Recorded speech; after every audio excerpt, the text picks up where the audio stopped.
start recording. Hopefully, I do not. But yeah, what I was saying, I think we can use almost any intro music we want if if we're singing it because it would be a cover, right? Well, Dave's thing actually is a cover. Well, I was thinking that we could do Apollonia's Sex Shooter, and while I'm rapping this shit, you can be like up on the bar, pelvic thrusting the whole time. Cause like I'd, I'd do that. Yeah. the chorus is I'm a sex shooter, shooting love in your direction. So see why I'm doing that, you would be up on the bar, thrusting. Kind of sounds gay now that I think about it. Fine, Evan. We'll play the regular intro. Just saying, you're making this show a lot more difficult than it has to be. Intro, Evan.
Welcome to episode 2 of this We Still Haven't Named This Show.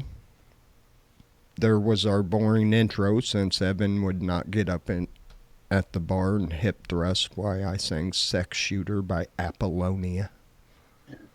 Song written by Prince. I don't know that song. Maybe that's why I was so reluctant. Do you remember Purple Rain? Yeah. You remember the 3 chicks that were in the band? Man, I saw that movie like not in the theater, but as soon as you could see it at home, and I haven't seen it since. Are you serious? Dude, you got it's been close to 40 years, so I don't remember much. You have to go back and watch Purple Rain. I never meant to cause you any problems.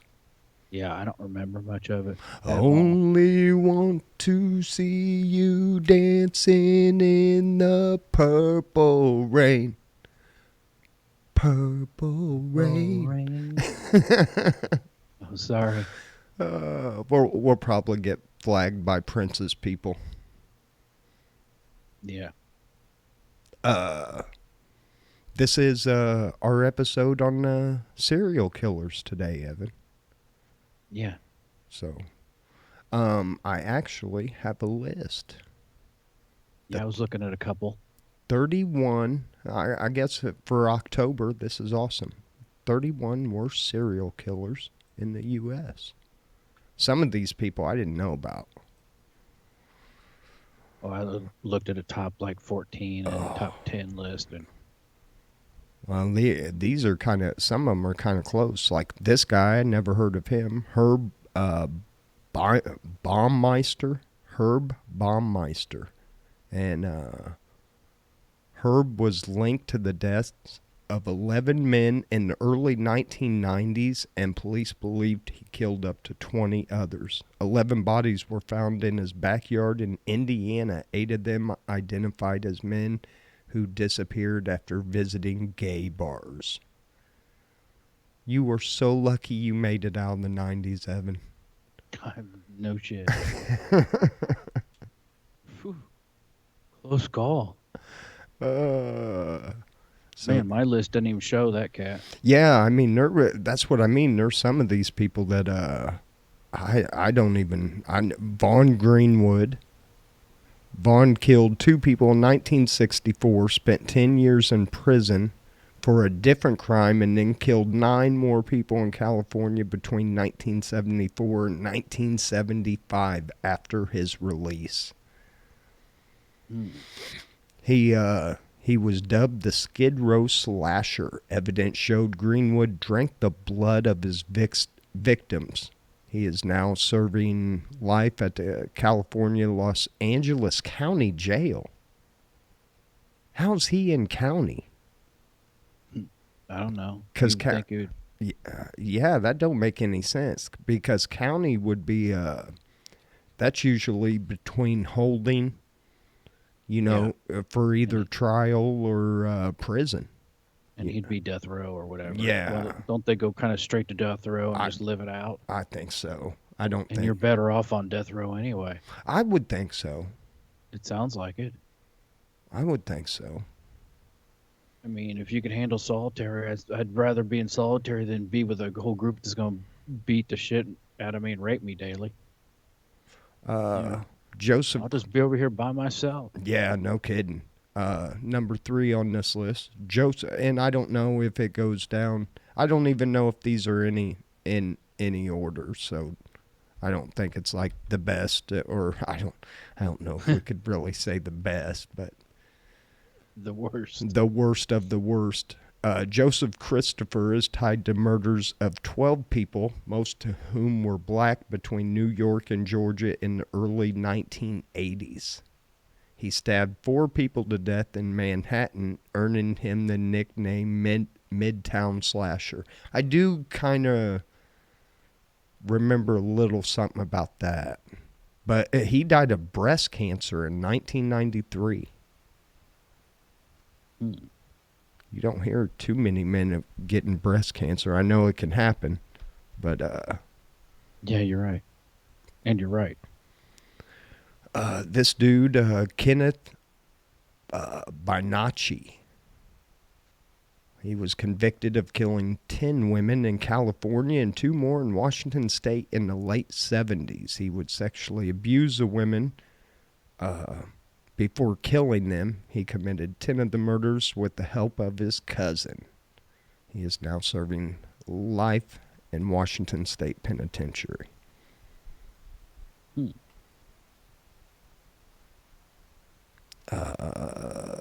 William Suff, number 5. He was convicted of killing 12 female sex workers in California between 89 and 91. Police suspect he killed up to 22 women. He raped, tortured, stabbed, strangled, and sometimes mutilated his victims. He had been found guilty in the beating death of his 2-month-old daughter in 74, but was released on parole after 10 years. 10 years for beating a 2-month-old to death? Come on. No. Come on. The system failed right there. I think a lot of these, I'm already seeing that they were already in prison and then got early release or something like that. That ain't, yeah. Number 6 on the list is Herbert Mullen. Herbert is a great looking dude too. He confessed to killing 13 people in California in the early 70s. He took care of his victims. He said he murdered his victims in an effort to prevent earthquakes. Well, I'll buy that. And he credited a lack of recent earthquakes to his crimes. He is serving life sentence in California State Prison, Evan. He has been denied parole 10 times. Well, at least they ain't letting this guy out. Good. It's just crazy. You talk about people getting out 10 years, and there's people in there for drug, non-violent stuff, and they're in there a lot longer than that, getting life sentences for a pound of pot. And these people kill all these people, walk out after 10 years. 10 years. 10 years. I don't know if you got a chance to check out this dude, but number 7, we kind of talked about him Sunday a little bit. The Night Stalker, Richard Ramirez. Mm-hmm. I Did was you reading about watch him any? earlier. Did you watch any like videos or anything on it?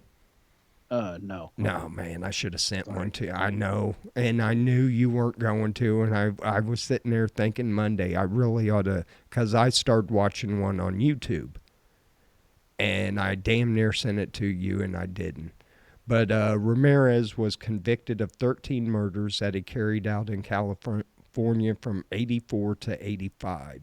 His weapons included handguns, knives, a machete, a tire iron, a hammer.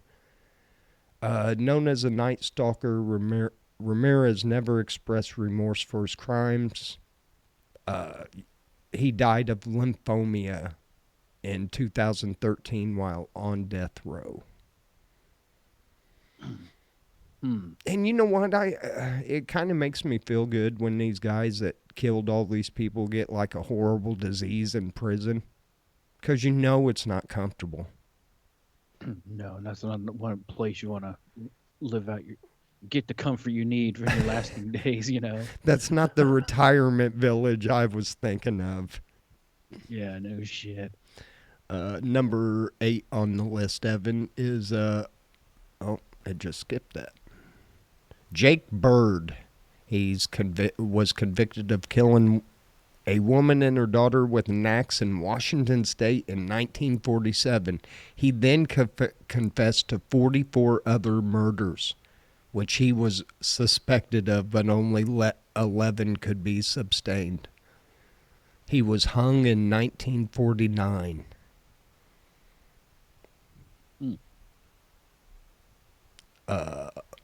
Number 9 on the list, Arthur Shawcross. He murdered a boy and girl in Watertown, New York in 1972, but he was only convicted of manslaughter and released from prison after 12 years. Following his release, he killed 12 women, most of whom were sex workers. Boy, I tell you what, I mean, I kind of really thought about going into that field. Sex worker? Yeah, being a sex worker. I don't know now.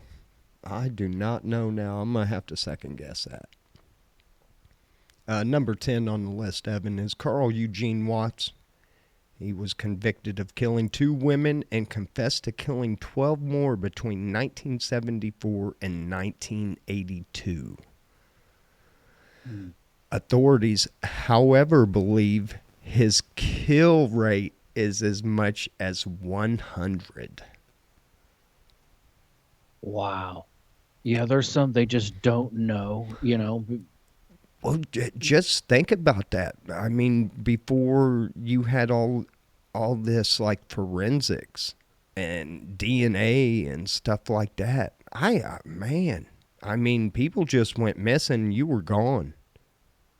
Well, remember we talked about this almost a year ago. I just came back from Montana, and we were talking about, the Indians, and some of these young women disappear, and these truckers and stuff, you'll pick them up and whatever, and they disappear, and it got to the point where they don't even report them anymore because some of the land police can't go on that. That's Indian land, so the police can't go on to investigate it, and the police are going to come and investigate, and they don't want police involved anyway, and they know they're not going to get that person back, so they just go unreported. So like, you have no idea how many go missing, like a day. Right. It's insane. And I mean, you think about it, think of how many people went missing in the 80s and everything. We were putting people on milk cartons. Yeah. And it wasn't just kids. I mean, there'd be adult women on there and every once in a while a guy, but yeah, all our milk cartons in the 80s had you're sitting there trying to eat your Captain Crunch and watch Looney Tunes, and you got to sit there and read this, because look, if you grew up in the 70s and 80s, the one thing you did at breakfast if you were eating, you were reading boxes. Uh-huh. You didn't have a phone. You didn't have an iPad. You didn't have none of that. You were reading boxes. Right. You didn't get magazines, and you didn't read the newspaper. No. Number 10 is Carl Eugene Watt, blah, blah. I just did him. So let's go to number 11. Robert Lee Yates. I remember this guy. Pleaded guilty to killing 13 women in Spokane, Washington between 96 and 98. Yates would seek out sex workers and then kill them. I did that on Grand Theft Auto, the video game. Yeah. You can get hookers in this game. You pull up, you get a hooker, and then you got to go and park the car where it's hitting from, like, and then you get up, you get done. It doesn't show anything, but it like pans out and you see the car bouncing. And then I get out and rob the hookers. All right. Okay, let's back up. We were talking, you said about in the 80s about people disappearing. Do you remember TJ? Yeah, TJ Davidson. He disappeared at a Brentwood Village, I think it was. Yep. He was with like a relative, an aunt or whatever, a grandmother, and she went into a store and he was in the car and he disappeared and never to be seen again. And that was, I grew up on the North End. And about a year or so later, me and my friend were way back. My parents lived on the North End and like way back behind their house that went into Stevens Creek. And me and a friend, we were exploring back there and we were, walking along the creek area and we ran across a tennis shoe. And I think it was probably too big for a kid, and it was but it was like, this is fairly new. So we, kind of chucked it, and then later on, I think we found what looked like a blue kind of like leftover of a vest or something. And like, later on, I kind of like wondered, oh man, should we really have called the police? I mean, could these have been clues? Could somebody have dropped him off? Like, that was not far from there down Mound Road. Yeah. You're talking about a mile away that he could have been, and I don't think so, but. Man. It's one of them things it's always been in my head forever. Oh yeah, well, something like that doesn't leave. But now they never found out what happened to him, did they? No, never. So that's like an unsolved, Mm-hmm. I mean, best case scenario in that situation right there, he was just abducted, and that somebody else raised him. Mm-hmm. But I don't know. I think he was handicapped mentally, if I remember right. Yeah, man, that's been so long ago. God. We were kids when that happened. Yeah, it was, probably around 1980. Yeah. I would say it was probably like, third grade, third grade.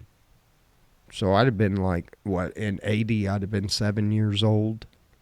Mm-hmm. So... yeah, I think that's, and before that, I think that's when parents kind of start helicoptering, you know what I mean? Which, I mean, that's a good damn reason to do it. I mean, if, Yeah. Number 13 on our worst serial killers in the U.S. is Chester Turner. He was convicted of killing 14 people in L.A. in the 1980s and 1990s. I tell you what, L.A. is not the place to live in the 80s and 90s, it sounds like. Well, going up list of states, did you pull states with the most serial killers?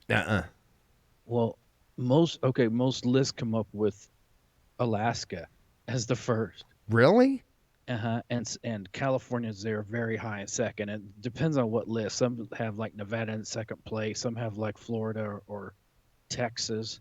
But those are probably your 5 highest. And I think it might go per capita. Your highest rate. But California's very high. Yeah. But Alaska is too. Like we talk about, people... they disappear, in places like that. It's a lot easier. Of course, it's pretty easy for someone to disappear in a city too, Oh, right.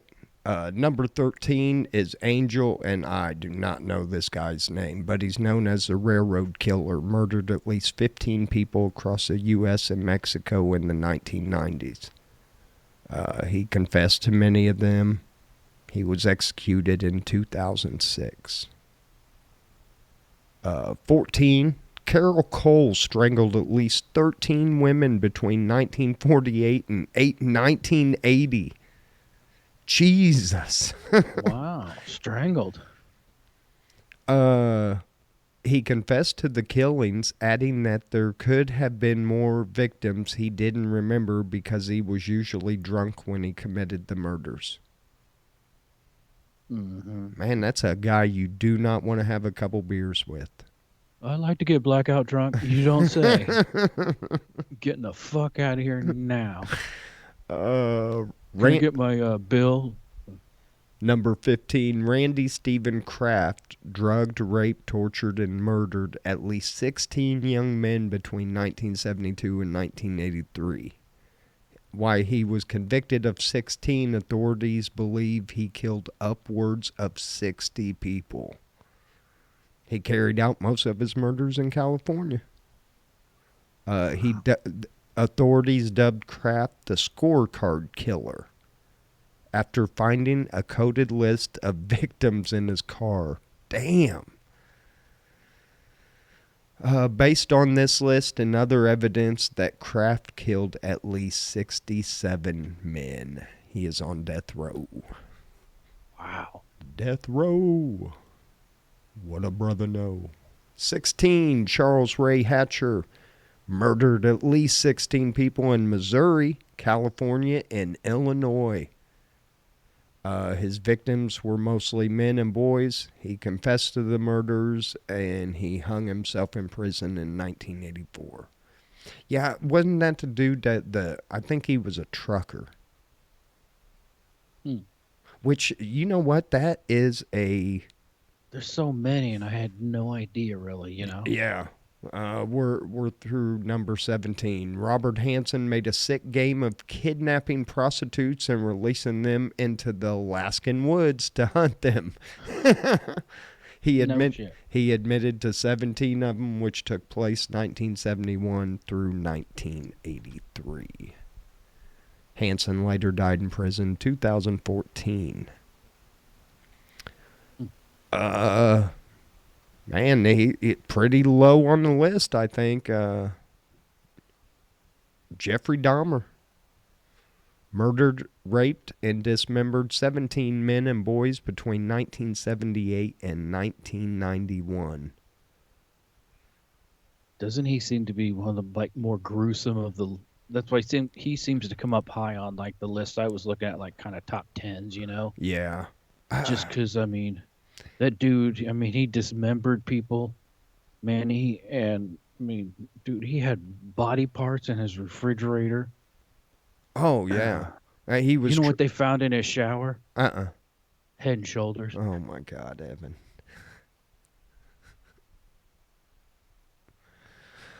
Number 19, Randall Woodfield is known as the I-5 killer. Authorities said he was linked to at least 18 murders in Washington, Oregon, and California between 79 and 81.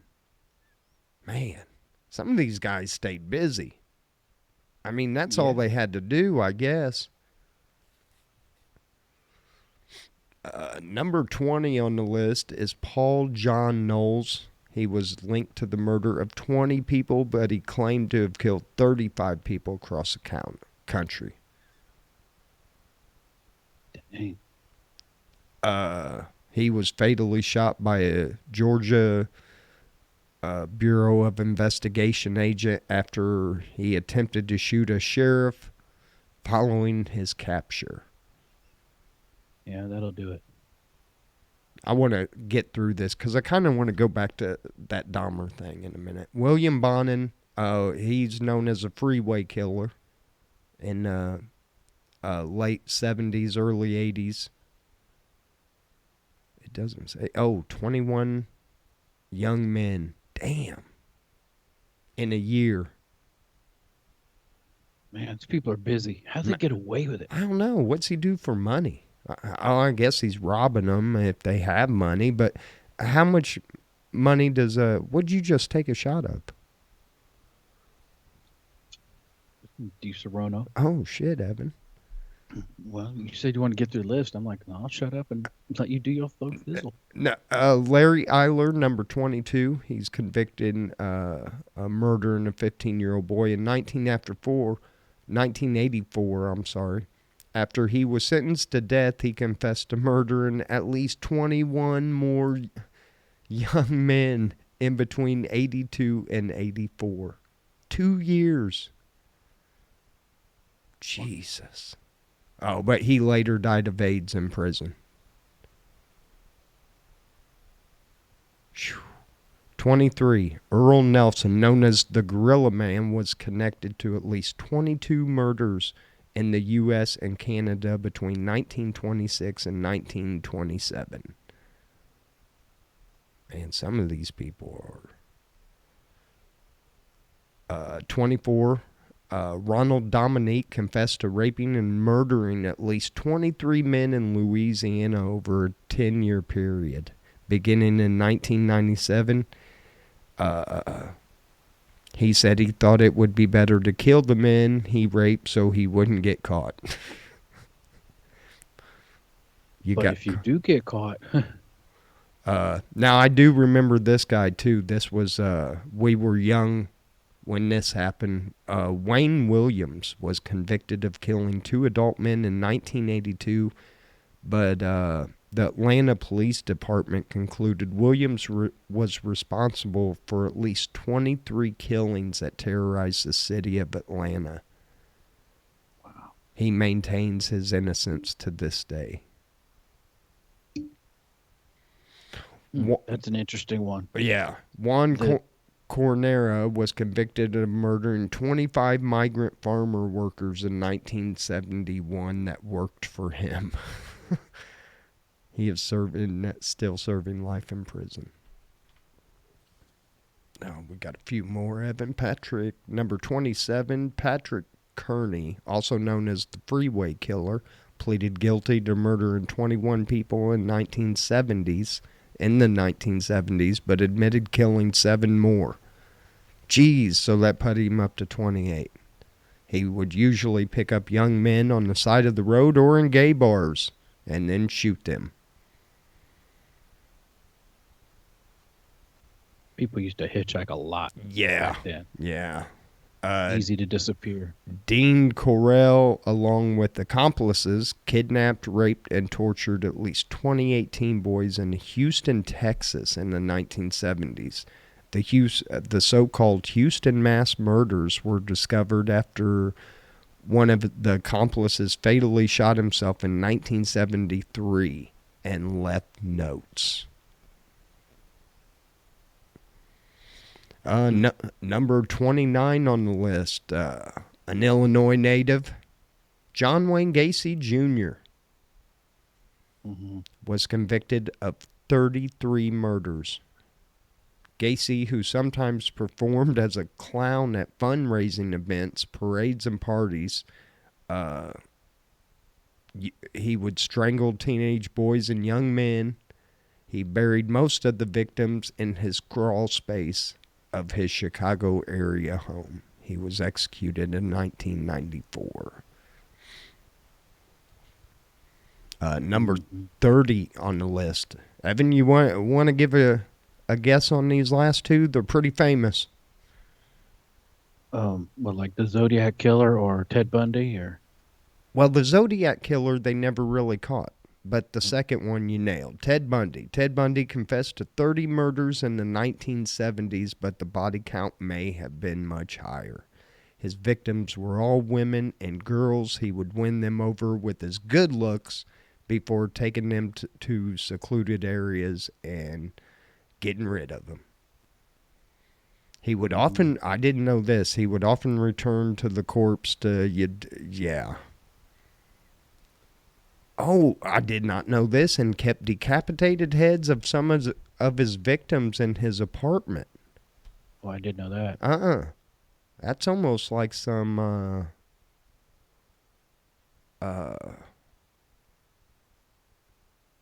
Dahmer shit. I'm surprised we haven't heard more of that. And number 30 is Gary Ridgway. He is also known as the Green River Killer.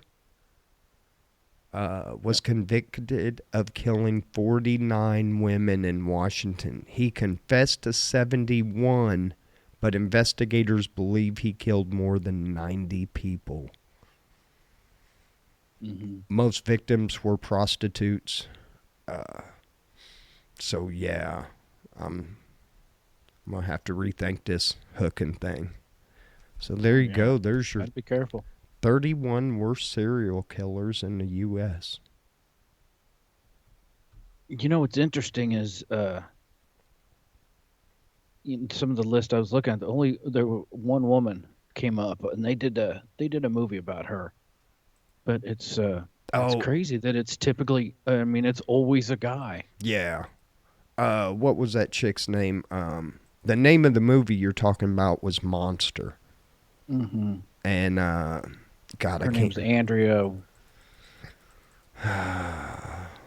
Hold on. Aileen Warnes. Is that what you got? Yeah. Yeah. She was something else. Uh-huh. Yeah, she would hook and then yeah, You know what? She probably kill got dude. tired of hearing all this shit about these dudes. So she was like, "Fuck it, I'm gonna turn the tables. I'm gonna, I can do something. right." And she did too. Anyway, we're going. I just wanted to touch back on the Dahmer thing. Not so much the Dahmer case or anything like that, but yeah, that kind of blew up the serial. I don't know. That's always been popular. It's always been well, just look. I mean, some of your most uh, popular shows on TV are like, even the ones that are kind of made up are like CSI type crap and everything like that. Um, Mm-hmm. I think we've said this before, but I think it's people's curiosity of what went wrong. Yeah. Why? Why did you? And that was we mentioned that a week or two ago. Um, talked about Dahmer's dad. Like, was he born this way? One and the movie kind of takes a liberty. I've been listening also to the tape thing that the mom used some kind of drugs when she was pregnant. That's what the dad always blamed the mom. Growing up, when the dude was a kid, him and his dad used to pick up roadkill and shit. They'd find animals that were dead and take them home, and the dad would kind of show them, and they would dissect them and stuff like that. And I'm like, I don't know if that's really good at a young age. So, he grew up with that, and that was true in the movie and that was true in real life. The dad said they used to do this, but in the movie, the dad said, I used to have those visions myself. I had those thoughts, but he never acted on them. So it's like, is it nature? Is it nurture? Is it a little bit of both? Is there something chemical with the dude? I don't know. I mean, the guy was kind of a loner his whole life, and his dad left, and then his mom, like when he was like a senior in high school or something, took off with his younger brother, just left. I mean, left him in the house. Then he just, went to school, finished school, and I mean, he was all alone, so everybody left him his life, and like the dude just wanted somebody to stick around, and that's what he was trying to do, preserve their bodies with chemicals and shit. Man. He even stole a mannequin from a department store. He hid in a department store till it closed, and then stole this mannequin and snuck out. And he was like, just snuggle with it, And I mean, that's what he wanted. He's like, I just wanted to hold him. I just wanted to hold him, to lay there and hold him, until. But then they decayed. Oh man. Whew. Messed up. It's really, really messed up. But yeah, and going back to the part where you said, the dad blamed the mom for doing drugs and stuff like that. You would almost have to. I think it was more than party drugs that she may have been on or something. I don't know. Well, I mean, it could have been anything, but what? I don't know. It's You, yeah, it's you, it's really messed up. This guy just wanted somebody to stick around. I see. not leave them. eh, But that doesn't push most people to the point of what he No, was doing. I was gonna say because shit, man. I mean, I've had some pretty messed up things happen to me, but I have never once thought about strangling a hooker, uh, anything. Mm. Never. I've never once thought about it. When people, you see that on movies and stuff. Oh, have you ever wondered what it's like to kill somebody? No, not at No, all. I don't even no. like. Look, if I had to go and feed myself out in the woods, I'd be that dude eating berries and shit like that and mushrooms and dying from eating a poisonous mushroom because, like, if there's a rabbit there, I'm going to sit there and look at that rabbit and I'm going to try to pet it and I'm going to try to do all this shit. I ain't, hey, buddy, come on. I'm going to try to make me a rabbit friend. I'm not going to eat him. That's why if shit goes south, I'm just, I think I'll just, uh, I could live on fruits and vegetables. I yeah, hate to, I mean, I would hate to, but I could do it. exactly. And like, I just can't do the hunting thing, man. I fish, but I don't keep my fish. Yeah. I fish for sport. So I mean, if I guess if I had to, I would. But yeah, I'd rather not. Yeah, but hunger really changes things. Yeah, you're right there. But I don't know if I could be like eating people and shit. No. Like we just had that one dude that ate Kevin Bacon's balls. Poor, Rough one. poor Kevin Bacon. Is Kevin Bacon the actor still alive? Oh yeah. Oh, okay. I wonder what he thought about that. That had to make his skin crawl a little listening to that news story. Yeah. He's like, ouch. Hitting close to home. Yeah, hey, you're getting a little but so Mm. hopefully, man, this video doesn't get taken down because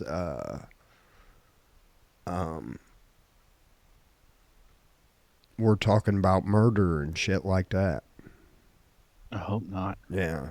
I think we might have a little trouble on YouTube.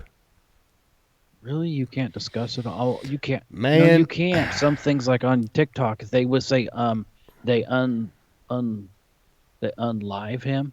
I'm trying to think how they. It's just stupid. yeah. And it's words. It's like, come on, man. Yeah, you can't say kill. Wow. Yeah, and I mean, if you're doing a show, I know like some of the stuff I watch on YouTube is like crime related, and they'll bleep out the word like murder and shit like that, and it's like, come on, man, come Yeah, on. we all know what we're talking about. Yeah, I mean, and you do it like mur.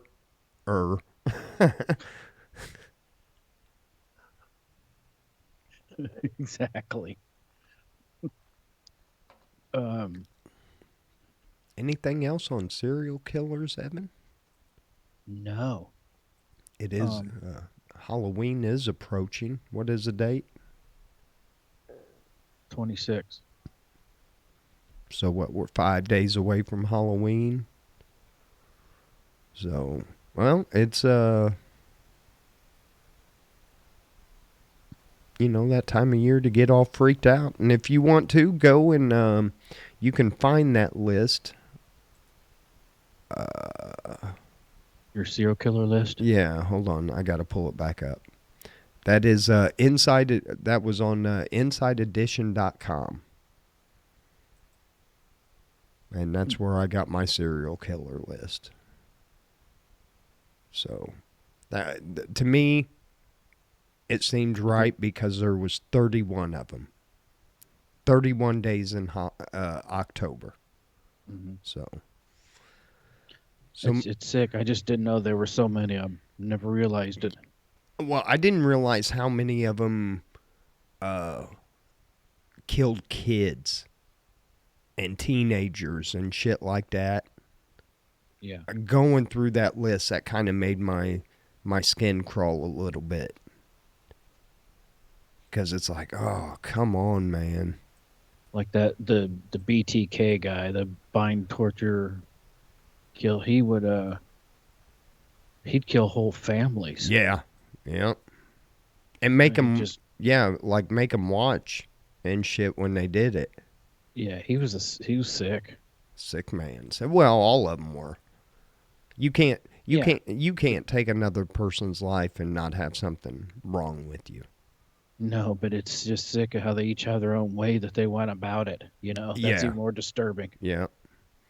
Well, Evan, next week, any ideas for maybe a show? No, not yet. Okay. Well, we can't forget. True. We cannot True. forget. If you're just tuning in, you miss a show, you can go back, catch the replay. I am going to start putting these up on YouTube also. So, A&L from dtown.com. And if you did not catch, if you just caught some of the Sunday live show, you really need to go back and check out the replay. There was some funny stuff. I thought Chili After Dark was pretty good. I enjoyed that. So, Yeah, it's kind of where we talk about more personal things going on and yeah. And sometimes just random shit that, that maybe we've had on our mind but didn't get through on the show. So, yeah, it's random. yeah, it is very random. But anyway, I know I do want to give a shout out to my big buddy Ray Lytle that just had a birthday a few days ago. He's part of the reason that I do this podcast thing, and I enjoy it. I always kind of, when I started listening to Ray in the 90s, I was already infatuated with radio anyway, but then, like, Ray was my first introduction to, like, comedy talk radio and everything. And, I just want to send him a shout out. Happy That's birthday. cool. Happy birthday. Yeah, many more, because he still does a show, Ray Lytle's Morning Disaster. You can find it on Facebook. He's a pretty funny dude. So check him out if you haven't. And Evan, you got anything to say? No, enjoy the rest of your week. 2 more days to get through. Yeah, 2 more days. Ugh.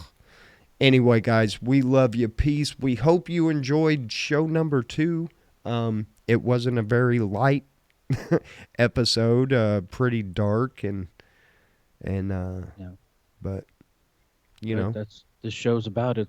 Take a subject and focus on it. Yeah, and I think we did pretty good. I think we did pretty good. Oh, we didn't give you any advice. If somebody's trying to kill you, run and scream. Even if you're a dude, scream like a girl. Yeah. And like I said last week, there's cameras everywhere, so be good. You know what? And yeah, I'm kind of glad you brought that up. Do you think that's kind of stopped a lot of the... I think it stopped a lot of major crime all over. I kind of do too. Now people got, these doorbell cams. Businesses have all these cams. It's just harder and harder, Yeah. Wherever you go in public, you got to anticipate you're probably on the camera somewhere. Well, and now everybody's got pretty much a camcorder with them. Yeah. Back in the 70s, 80s, 90s, we didn't have all that stuff. Right. I mean, if police had a lead on a vehicle, it was somebody that seen the vehicle and got a partial license plate number. Yeah, nowadays everybody's got a smartphone. There's somebody in the passenger seat, and they can whip it out and record. All these, road rage. There was that one in Springfield a week ago. Trucks running each other off the road and stuff. That was crazy. People catching everything nowadays, and you can't. People get out at an intersection and start to fight, man, and there's people got their cameras out. Yeah. I would these days. I've got a new phone, and it's got a lot of memory. And I'm like, bet I'm trigger on that thing. I'm catching it. But anyway, Chili, I tell you Yes, what, sir. I will see you Sunday, my brother. All right, you be good. Yep. Guys, we love you. Peace. Be good to one another. We'll catch you Sunday. Later.